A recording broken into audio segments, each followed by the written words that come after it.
Bonjour, bonsoir mes chers frères, mes chers compatriotes. Ils avaient la voix de qui, la voix de sans voix, toujours au service du peuple. Nous allons souka sanza, nous allons le 31 octobre 2025. Nous allons de sikoyo, aussi ça mois d'octobre.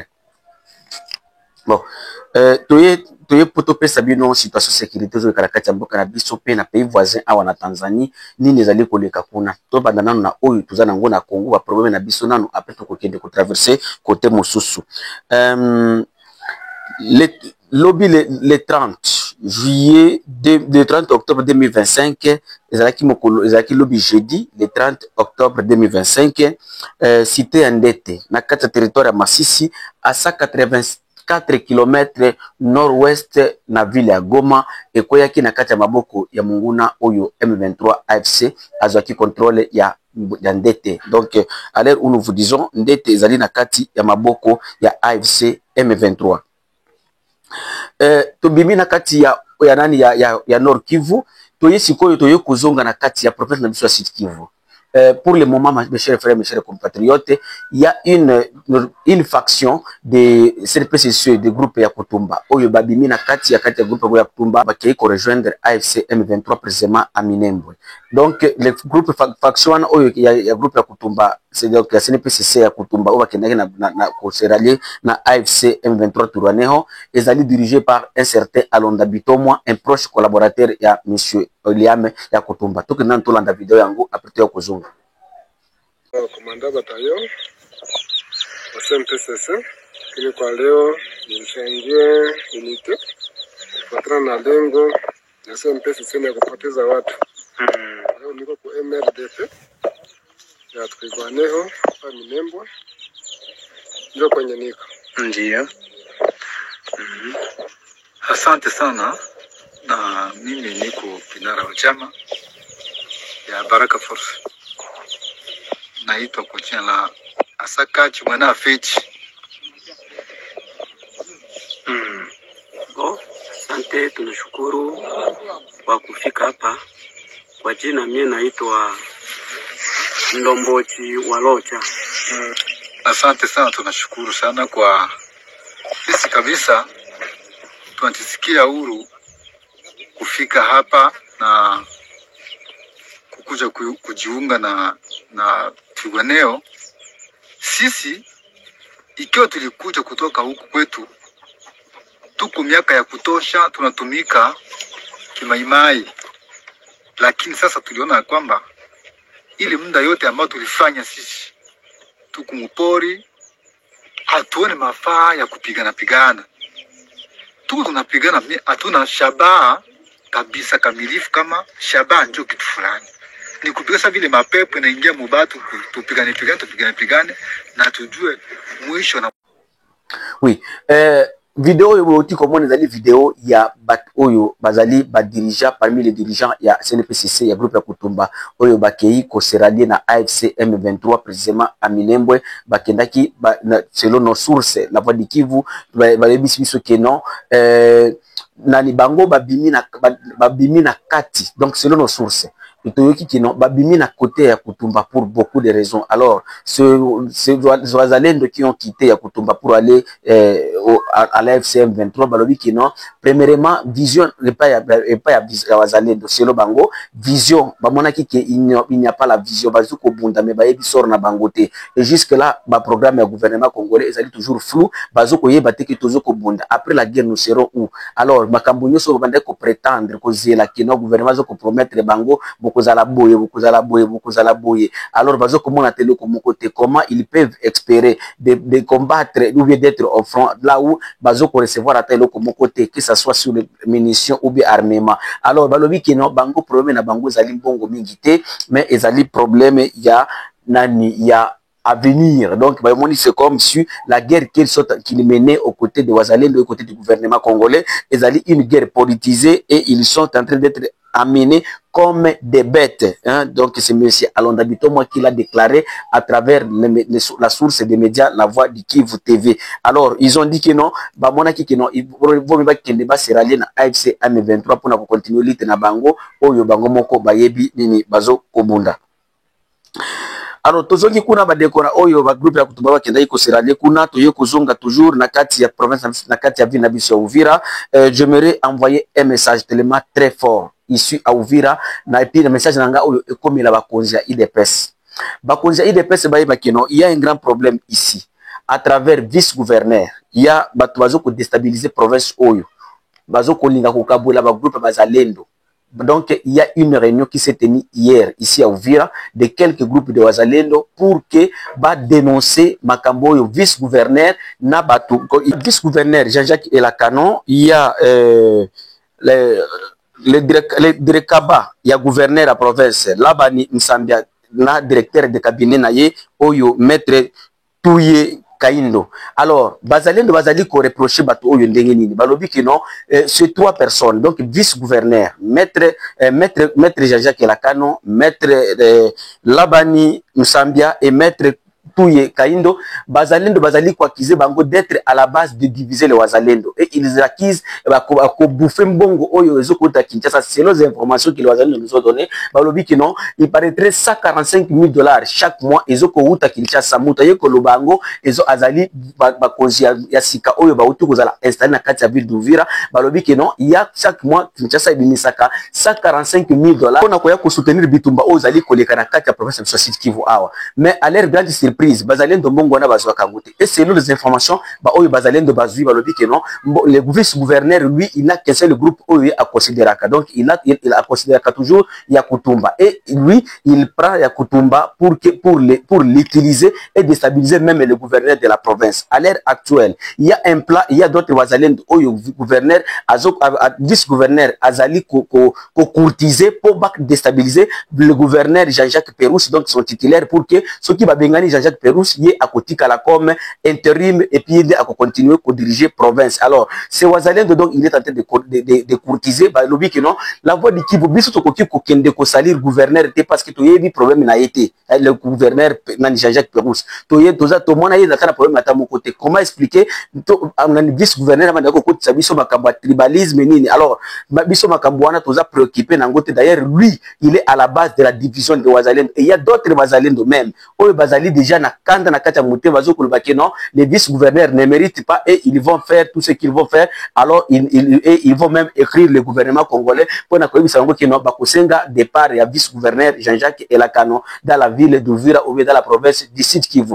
Parce que comme boye bango tout babengi bango bureau ya gouvernement provincial na assemblée provinciale la Sud Kivu babengi bango na Kinshasa pour que bakende kuna bakende kosola si makambo zo kulika na kati ya province. Alors parmi nani ye vice gouverneur azoko balukela muninga na yesima pour que tango akokoma na Kinshasa abanda sikoyo babanda kosalire ye kote pour que yaza la bloquer Kinshasa ya kozonga. Et selon les informations que nous avons eu, le vice gouverneur Aros Kolobakeno lui il est appuyé par il a l'appui de son hiérarchie donc l'IDPS et son ami et de la AFDC de Bat Lukwebo. Et comme vous le savez, IDPS est tellement très fort que AFDC na kati ya régime parce que c'est l'IDPS qui a la présidence et qui est le parti au pouvoir. Alors Bato Mani Bazalendo lobi que non, ils n'allont pas cautionner Makambouana et il faut pourquoi ils m'ont donné la permission pour le la voix de Kivu, la voix de Savoie, le bela Makambo pour que Kinshasa va yo Kango ba benda bis gouverneur Matoyi azala mutu malamu asala banda baninga na ye malamu parce que faute ya bis bango bazo comme on a faute ya gouverneur titulaire et c'est pourquoi il azali kolanda muninga na tandis que lui il est tenté de bouffer l'argent lui et d'autres. Alors Moko ya Bazalendo est-ce que vous avez des preuves pour dire que non bino nani vice gouverneur de Moutazo kusala eloko wana ou vice gouverneur azali ko quartier ba groupe moko ba groupe ebele po na ko considérer kaka Amour William ya Kutumba mutona bisa que non eux ils ont côtoyé même Maître Touye en les demandant que non, comment vous pouvez nous faire ainsi? Alors oui que non, c'est le vice-gouverneur qui est en train de faire tout ça, ce que vous êtes en train de voir ici à Uvira. Alors cette réunion, qui lobby à Uvira. Et même pour le moment, Batango Banani Bazalendo lobby que non, ils vont faire aussi une déclaration pour la polele devant le gouvernement congolais. tobimi na kati ya province na biso ya Sud Kivu bandeko na ngai bana mboka Congo tokei mbala moko d'abord na kati ya province ya Kikwiti. Bana Kikwiti babengi biso balobi la voix du Kivu, la voix des sans voix, toujours au service du peuple. Lobela biso sur la situation ozali koleka na kati ya province na biso ya Kikwiti. Kikwiti ezali province za bosika na province ya Kinshasa te, mais infrastructure ezate. Donc pour ko bima Kinshasa kokoma Kikwiti, bata Kikwiti bazo ko sala boss.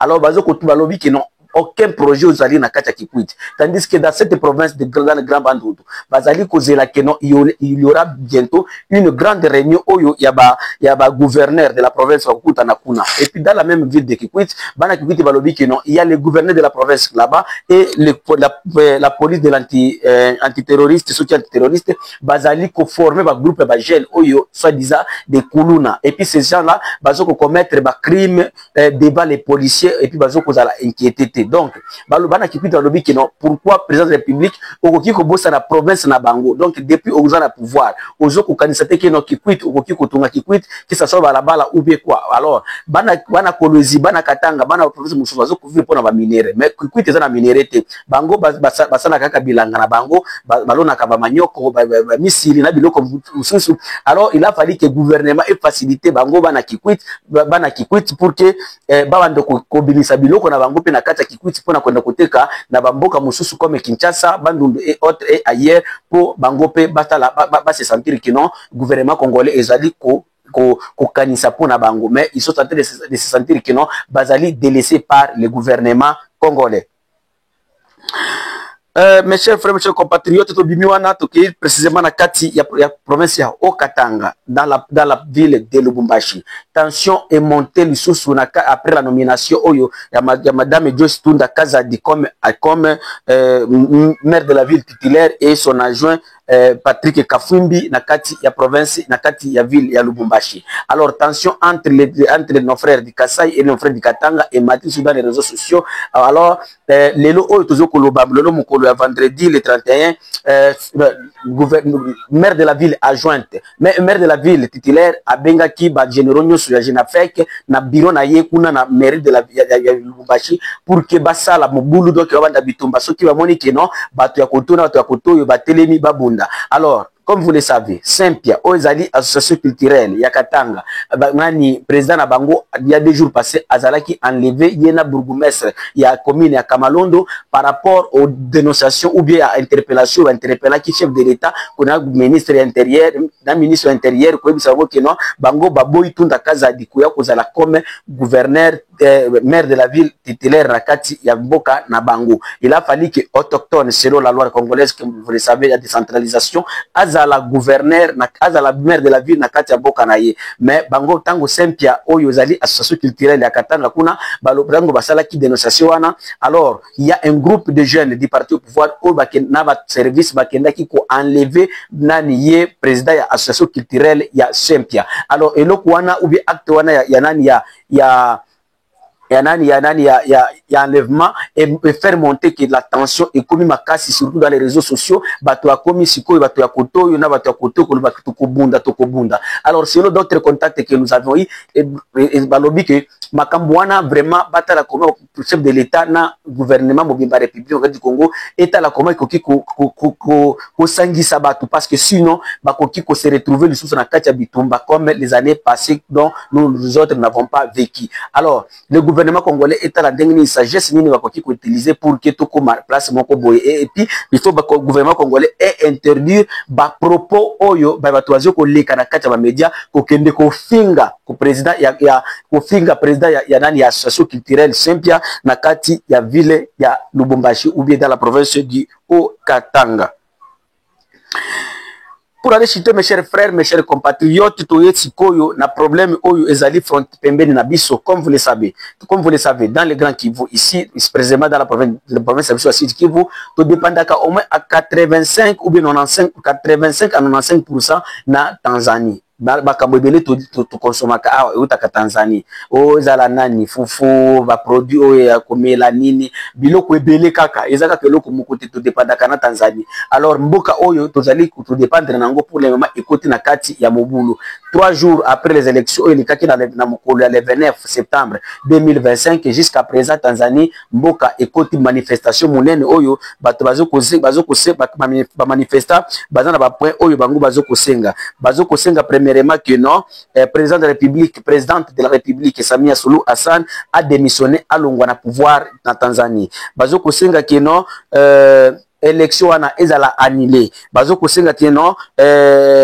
baza na besoin ya nouvelle constitution na kati ya mboka na bango na nouvelle CENI. Comme vous le savez, la constitution tanzanienne est plus kaka parti au pouvoir makoki ya kosala makambo nyonso et puis président de la République azalaka na pouvoir nyonso, donc eza différent na oyo constitution ya Congo. Comme vous le savez, constitution ya Congo biso tozalaka na régime semi-présidentiel, mais ce n'est pas le cas auprès de nos voisins les Tanzaniens. Alors yango population batelemi pe bazokosenga pe que non ba faux procès monté contre les opposants oyo bazali komonte kuna bato ya pouvoir en place bazali ezala annulé et puis ba oyo nyonso bato bazalaki enlevé oyo gouvernement lobaka ke non ba éviter banani ba lever bango ba éviter banani ba lever bango tout bazongisa bango. Alors comme vous le savez l'histoire de Tanzanie ba oyo ba éviter le gouvernement tanzanien ou bien les autorités tanzaniennes babandaki ko toujours ko négliger opposition na bango kuloba keno bango koki ko kende ko sona opposition na bango te bakoki ko yokela bango te parce qu'ils n'ont rien à faire.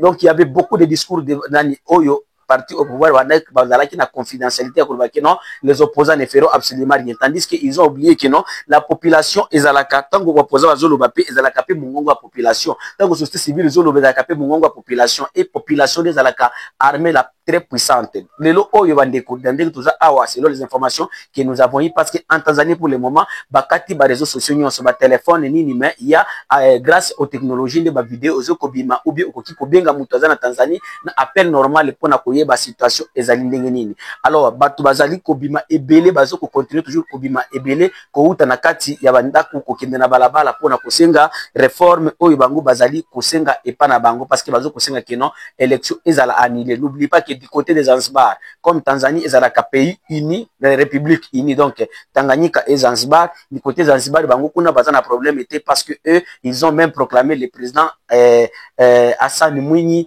lobby comme Oyo Alekaki et pas ya République ya Zanzibar. Alors côté ya Tanganyika siko nde manifestation ezali dans toute l'étendue de la République. Comme la frontière entre la Tanzanie et le Kenya na frontière à Namanga, hier il y avait vraiment des échauffourées en bas jeune avec Kenya, bautaki côté à Kenya pour ba kwa sunga ba Tanzanie koya kusala manifestation oyo e batozo kosenga ke ya réforme et comme les sociétés civiles à Kenya et encourager manifestation oyo kana Tanzanie balobi ke non manifestation na ezalinde sikoyo conscience oyo bato bauti ko jwa pona kosenga démocratie ya solo na kati ya Afrique de l'Est. Yango wana bande konanga ezabino la voix de Kivu, la voix de sans voix toujours au service du peuple. Tolobi merci mingi na ba téléspectateurs la biso ni bana biso zawana eza plus de 43 85 88 08 330. Merci.